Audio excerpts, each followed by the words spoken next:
नगरपालिका र ward number 1 को निर्णयअनुसारै प्रत्येक टोल विकासले टोल कार्ड प्रत्येक घरधुरीलाई टोल कार्ड वितरण गर्ने निर्णयअनुसार हामीले यो टोल कार्ड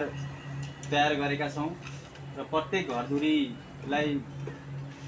टोलको सदस्यता वितरण कार्यक्रम अनुसार हामी आज 2081 साल 12 महिना 23 गतेका दिन हामी नुनसरी टोल विकास संस्था अन्तर्गत यो धाउन्ने चोकबाट हामी टोल कार्ड वितरण गर्न गइरहेका छौँ र यो टोल कार्ड चाहिँ हामी वडा नम्बर 1 का जनप्रतिनिधिकै हातबाट सुरुवात गरौँ भन्ने उद्देश्यले मैले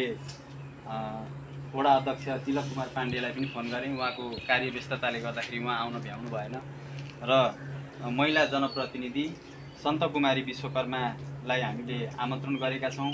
र सुरुको यो हाम्रो नुनसरी टोल विकास संस्थाको क्रम सङ्ख्या 1 बाट सदस्यता नम्बर 1 हाम्रो टोल विकास संस्थाका उपाध्यक्ष पनि हुनुहुन्छ मनोज ढुङ्गेल, उहाँको सदस्यता नम्बर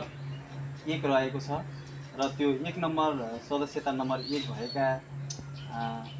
हाम्रो टोल विकास संस्थाका उपाध्यक्ष मनोज ढुङ्गेलको लाई चाहिँ हाम्रो वडा नम्बर 1 का जनप्रतिनिधि सन्त कुमारी विश्वकर्माको हातबाट हामी टोल कार्ड वितरण गर्दैछौँ, टोल सदस्यता वितरण गर्दैछौँ र त्यो प्रमाणपत्र अथवा टोल सदस्यता हस्तान्तरण गरिदिनुको लागि म हाम्रो जनप्रतिनिधि सन्त कुमारी विश्वकर्मालाई अनुरोध गर्दछु र हाम्रो टोल विकास संस्थाका उपाध्यक्ष यो नुनसरी टोल विकास संस्थाका सदस्यता नम्बर 1 का मनोज ढुङ्गेल ज्यूलाई त्यो टोल कार्ड आफ्नो टोल कार्ड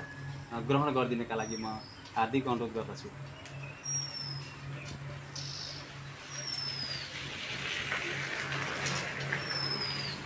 अब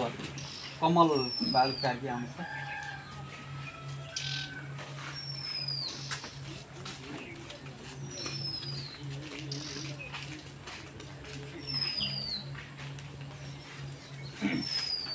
अब यो नि यो